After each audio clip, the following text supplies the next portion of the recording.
Hi guys! Welcome to my vlog! For today's video, manonood po ako ng funniest video sa Facebook. May nakita kasi ako nakakatawa. So yun na lang ang gagawin ko for today's video kasi wala akong maglabas pagkakataon. So all you have to do is ignore my background. Ignore nyo na yung background ko kasi dito lang ako sa nakakatawang video akong pinapanood eh.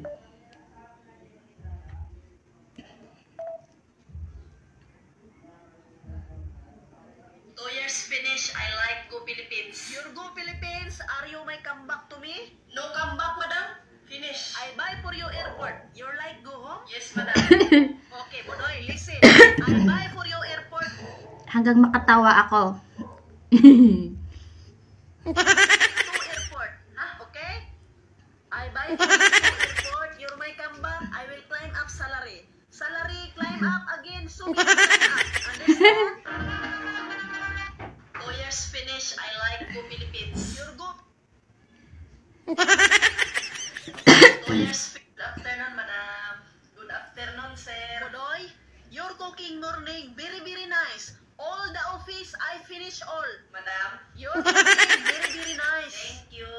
My husband talking for me. All the plate he finish. I see my son lunch bag all finish eating. Ay, napanood din yun. Hey Bodoy, Bodoy, come here for me. Bodoy, my hands so very dirty. Are you not changing my hands? Hala. My hands not wrong so very very dirty. Why not change my hands? Why? Cut the nails. Hey, what's the talking?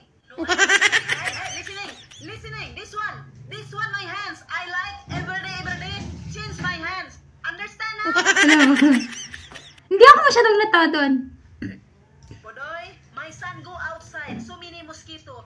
Please go my son and take care mosquito. What, madam? My son outside so many mosquito. You take care mosquito for me. I don't like your eat my son. Bodoy, Next one, madam. yes, this one. You wash this one. Wash. Okay, madam. You finish washing this one, you go to sun. Bodoy, okay? All family travel. All.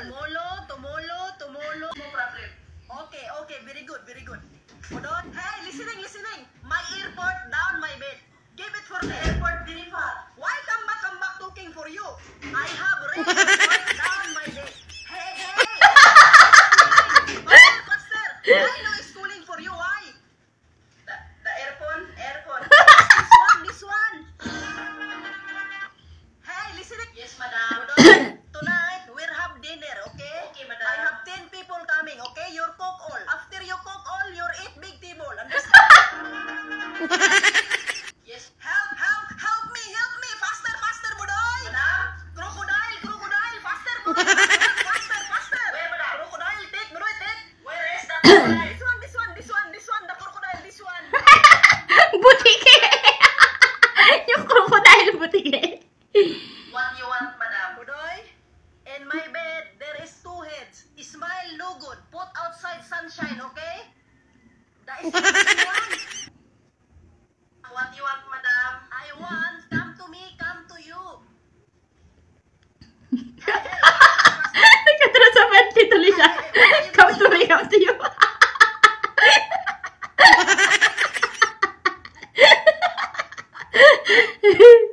Madam? You're like buy supermarket now? Yes, madam. I like go supermarket, madam. Okay, no problem. I like go mother house. I will throw you supermarket, okay? Madam, where is your father? My father finish. Long time expired. Madam, where is Bodoy, you give for me napkin. napkin? Okay, madam. Faster. This one napkin. Hey, what's the doing for you? What's the doing? I want napkin. You like napkin, right? Yes. Napkin. This one napkin. No. What's happening for you? I want napkin like this. You don't understand now? What's happening for you? No understanding. This one. Di ba napkin? Bodoy, you give for me napkin. Napkin? Okay, madam.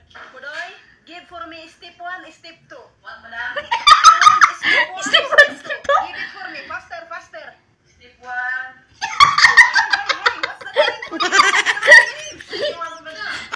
Step 1, step 2. You're like go heaven, right? No, you're like go heaven. You're like go heaven. Use step 1, step 2. Give it for me. I like go heaven. Step 2. Hey, what's the doing for you? What's the happening? I like go heaven. I like step 1, step 2. Yes. Budoy, give for me step 1, step 2. What, madam?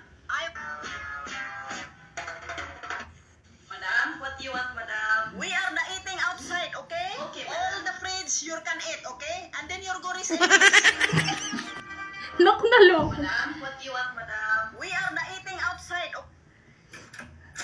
Wait. Yung mga nakakatawa lang na video. Wala na siyang nakakatawang video. Yun na yun.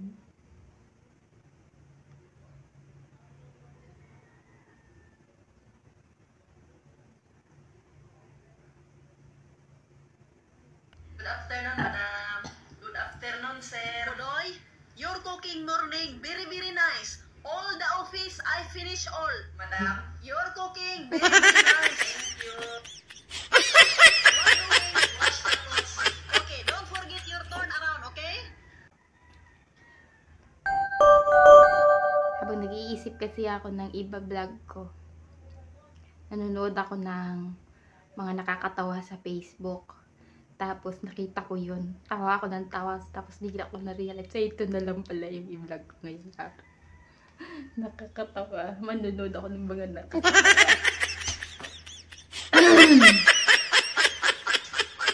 Ang gusto ko talagang gawin sa YouTube channel ko ngayon 2025, sana makagawa ko ng makagawa ng mga nakakatawang video, yung mga basta yung mga nakakatawang video. Gusto ko kasi yung mga nakakatawang video. Gusto ko sana makagawa ng ganun, yung authentic, yung galing mismo sa akin, yung hindi ko kinakapi, yung na magagawa ko bilang ako, ganun. Yun yung gusto kong gawin ngayon sa content ko. Tapos sa ngayong 2025, sana makagawa ko ng mga nakakatawang video. Kasi ang mga taong nagpapatawa, meron din yun silang mga hinuhugutan. Kapag malungkot yung kalooban mo, yung isip mo, hindi ka makaano ng pangpatawa. Kasi parang artista din yun eh. Parang mga artista din yun eh. Pag yung magpapatawa ka lang, yung on the spot lang na hindi ka nakakatawa, pero yung sasadyain mo lang na magpatawa, ganun, talent din yun. Kaya kailangan kong buhayin ulit ang aking mental health at ang aking puso para makapagpatawa ako ng mga tao. Yung matatawa lang din naman sa mga gagawin kong video, yung mga ka-humor ko. Siyempre yung mga hindi ko ka-humor, hindi ka wavelength ng utak ko, hindi naman yun matatawa sa mga nakakatawa kong video. Ako tawa na, tapos yung ibang ha? Tawa na yun? Reaction sa akin. Ang pinakamahirap na part na isa sa pinakamahirap sa ng tao ay makahanap ka ng ka-humor. Kasi lahat may kakayahan ng magpatawa, mag-joke, pero hindi lahat ka-humor mo. Yung iba tatawahan ka lang, pakikisama, pero hindi talaga yun ka-humor mo. Kaya pag nakakahanap ako na parang nasasakyan yung humor ko, tutuwa ko yan.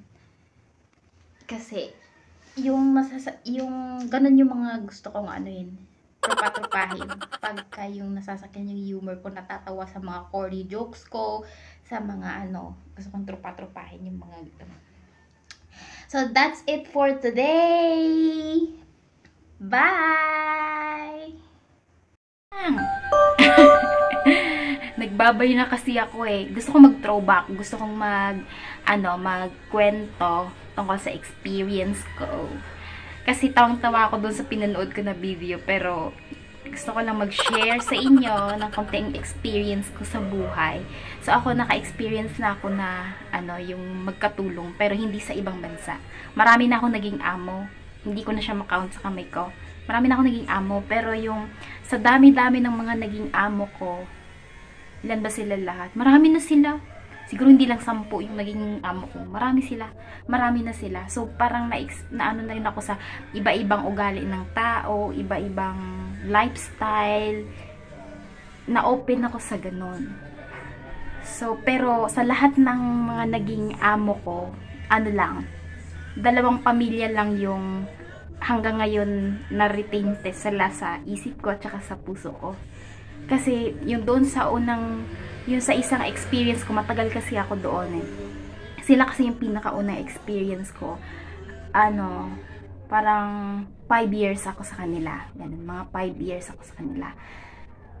So, yun.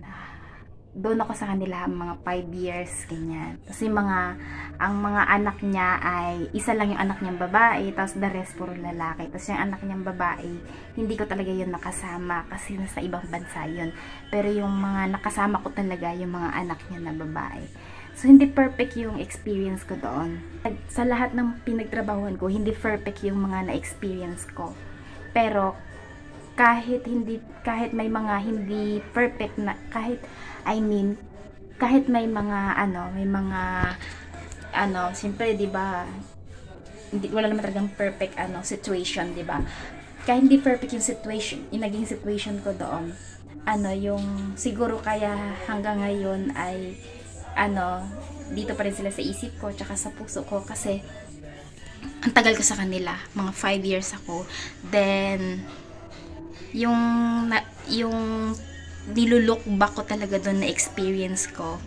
Hindi ko na iniisip yung mga pangit experiences. Pero kasi nag-mold naman din yun sa pagkatao ko yung mga pangit experiences. Pero yung magandang na experience ko sa kanila doon na hindi ko nakakalimutan hanggang ngayon is unang-una,